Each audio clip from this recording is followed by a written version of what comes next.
Welcome to Bespoke Pattern Collection, and this is our video tutorial for you to learn how to execute your design well.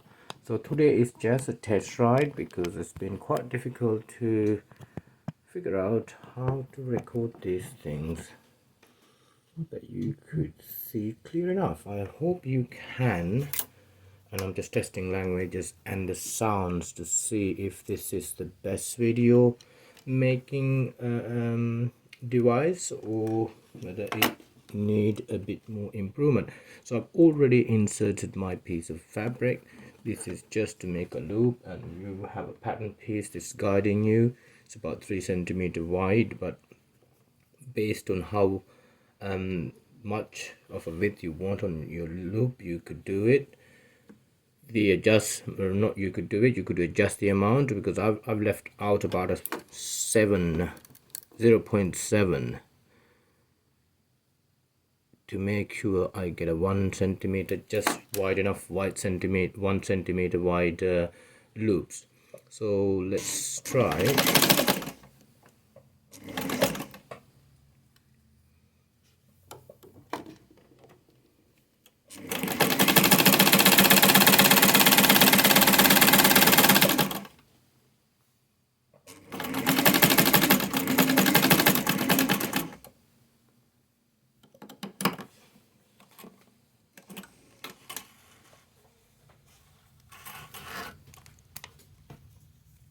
So now you can see there's still a bit of room. I'm gonna trim all that excess from the other side, these parts of it, to narrow it down, and then I will use something called a loop turner. You can get them in John Lewis's company called Prime provides them. Let me grab my loop turner. This is what a loop turner is like. It's got a hook.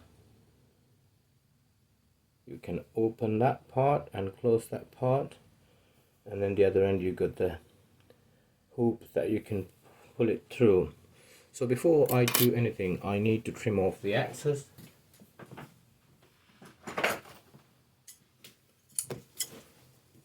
So I'm assuming I can take a bit off, keeping, as you can see now. So I'm going to cut that amount off, so it'll make the turning right side out easier.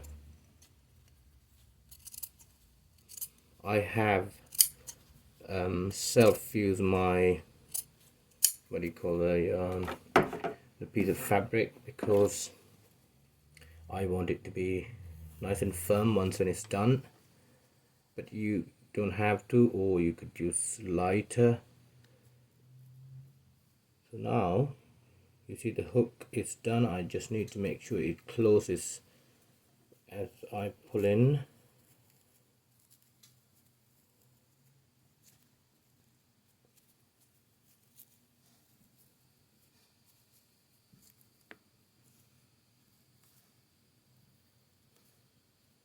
Still not turning, I cannot feel it coming. It's actually locked. Just need to come out a little bit again.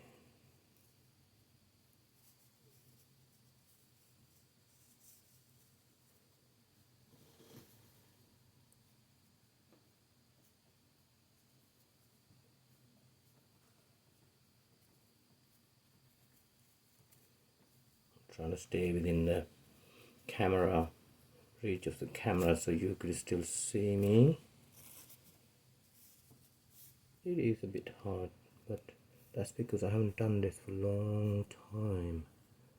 So I need to make sure I do few of these just as a practice, really. That's my today's exercise. Practice what makes one perfect, isn't it? It's come a little bit, but not enough. So I might have to actually cut the bit of this why it's so bothery, but let's try again. Oh.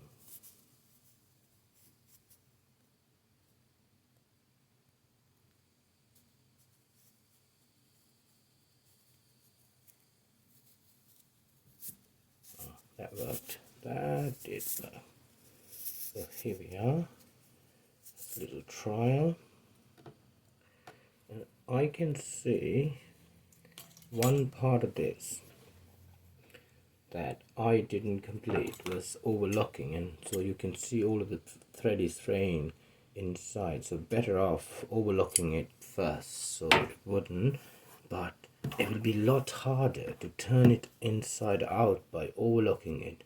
Maybe I need to widen my loop a little bit more, so I'm gonna try another piece like this, only sewing by 0.5 instead of 0.7. Now I need, if I'm happy with this length, then I will be, I will be pressing it but pushing the this seam where you can barely kind of see in the light, but I'm going to push that into the inside, where this is the inside where you can see the seam, and my outside of the loop will be here where you can't see any seams. I can't bring any closer, but I'll try again showing you where the seam really is. I could squeeze it a little bit and you can see, because it's grey, you can't quite see it, but still I prefer to have it in the inside of my loops where belt being passed through.